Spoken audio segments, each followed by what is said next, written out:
अस्सलाम वालेकुम जी। सबसे पहले मैं आप लोगों का बहुत ज़्यादा शुक्रिया अदा करना चाहती हूँ जिस तरह कमेंट्स में आप मेरी हौसला अफजाई करते हैं और मेरी रेसिपीज़ को पसंद करते हैं। आज मैं बनाने लगी हूँ बच्चों के, बड़ों के, सबके ही फेवरेट पैनकेक बहुत इजी तरीके के साथ, और इस दुआ के साथ हम इसको बनाना शुरू करते हैं कि जहाँ रहें हंसते रहें और हंसाते रहें। तो चलें जी, इसे मिल के बनाते हैं। और यहाँ पे ज़बरदस्त से पैनकेक बनाने के लिए एक बाउल के अंदर मैं 4 अंडे डाल दूँगी। और अंडे जो हैं वो रूम टेम्परेचर पे होने चाहिए, फ्रिज वाले अंडे यूज़ नहीं करेंगे। ये इसमें चले जाएंगे। 4 अंडे इसके अंदर चले गए हैं और 1 कप भर के मैं इसके अंदर, ये भी रूम टेम्परेचर पे दूध है, ये इसमें चला जाएगा। और इसके अंदर मैं डाल दूंगी तकरीबन 3 से 4 ड्रॉप के करीब वनीला एसेंस। ये अंडे की स्मेल को ख़त्म करता है, ये इसमें चला जाएगा। इन सारी चीज़ों को हम मिक्सर की मदद से अच्छी तरह मिक्स कर लेंगे। और यहाँ पे मैंने अंडों को और दूध को अच्छी तरह मिक्स कर लिया है। अब इसके अंदर 2 बड़े टेबलस्पून मैं घी के डाल दूंगी। ये देसी घी है, बटर हो तो आप बटर भी डाल सकते हैं। ये इसमें चला जाएगा और इसको फिर से अच्छी तरह हमने मिक्स कर लेना है। तकरीबन 3-4 मिनट लगा के इन सारी चीज़ों को हमने अच्छी तरह मिक्स कर लेना है। और यहाँ पे देखें जी, सारी चीज़ों को मैंने अच्छी तरह मिक्स कर लिया तकरीबन 3-4 मिनट लगा के। इसको मैं एक साइड पे करती हूँ और दूसरा हम ले लेंगे बाउल, और इसके अंदर हम डालेंगे ड्राई चीज़ें।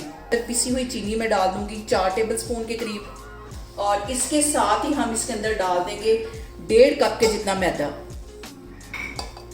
और यहाँ पे मैंने 4 टेबलस्पून के करीब पिसी हुई चीनी डाल दी है, 1.5 कप मैंने मैदा डाल दिया है, और 1 टीस्पून भर के इसमें मैं डाल दूंगी बेकिंग पाउडर का। बेकिंग पाउडर है जो पहले का पड़ा हुआ नहीं यूज़ करना, फ्रेश हमने यूज़ करना है। और जो पहले का पड़ा हुआ होता है उसकी वजह से हमारे जो केक्स हैं और इस तरह की जो चीज़ें हैं वो सारी ख़राब हो जाती हैं, फूलती नहीं है सही तरह। इन सारी चीज़ों को मैं कर लूँगी मिक्स। और यहाँ पे मैंने जो अंडे, दूध और घी को मिक्स करके रखा हुआ था, ये इसमें डालती जाऊँगी और सारी चीज़ों को हम कर लेंगे मिक्स अच्छी तरह।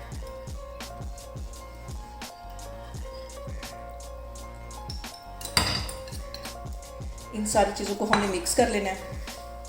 और मिक्स करते वक्त सबसे जो अहम बात हमेशा की तरह वो ये की है कि आपने मेरी रेसिपीज़ बनाते वक्त घबराना नहीं है, बिना स्किप किए हुए आप मेरी वीडियोस देखें। और अगर अभी तक आपने मेरे चैनल को सब्सक्राइब नहीं किया तो प्लीज़ इसको सब्सक्राइब करें। और यहाँ पे हमने इसको इतने अच्छी तरह मिक्स करना है कि ये जो इसकी गुठलियाँ वो ख़त्म हो जाए। 2-3 मिनट इसको अच्छी तरह हम ऐसे मिक्स करेंगे तो ये बिल्कुल गुठलियाँ इसकी ख़त्म हो जाएंगी। और यहाँ पे देखें जी, सारी चीज़ों को मैंने अच्छी तरह मिक्स कर लिया है। स्मूथ सा इसका एक बैटर बन गया और इतना ही इसको लिक्विड होना चाहिए। इसको मैं रख देती हूँ 2-3 मिनट के लिए रेस्ट के लिए, ताकि जो बेकिंग पाउडर है वो अपना काम कर सके। तो फिर 2-3 मिनट के बाद हम इसके पैनकेक बनाते हैं, फिर मैं आपको दिखाती हूँ। और यहाँ पे देखें जी, पैनकेक का जो बैटर है इसको सेट होने के लिए रखे हुए मुझे तकरीबन 2 से 3 मिनट हो गए। और अब यहाँ पे हम कोई भी कप या कोई भी प्याली एक ही सेट कर लेंगे जिसके साथ हम पैनकेक बनाएंगे। मैंने ये कप ले लिया है, इसके साथ हम इसको डालेंगे तो एक ही साइज़ के हमारे सारे जो पैनकेक हैं वो बनेंगे। पैन मैंने चूल्हे पे गर्म होने के लिए रख दिया, ज़्यादा हाई फ्लेम नहीं करेंगे।